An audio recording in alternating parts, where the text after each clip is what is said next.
এটা কি করলেন হোস্ট জয়নব আব্বাস। পাকিস্তানি এই হোস্ট জিয়াউর হক পলাশকে রীতিমতো স্তব্ধ এবং লজ্জায় ফেলে দিয়েছে।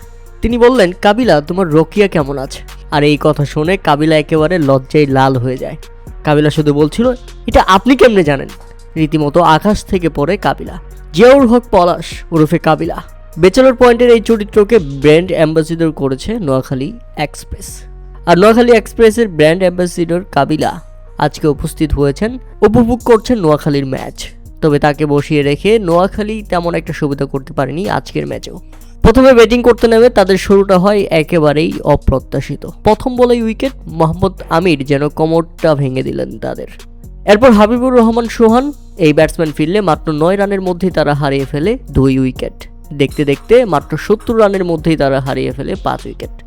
শেষ দিকে জাকির আলী অনিক এবং নোয়াখালী এক্সপ্রেসের একাই হাল ধরেছিলেন মাহিদুল ইসলাম অঙ্কন।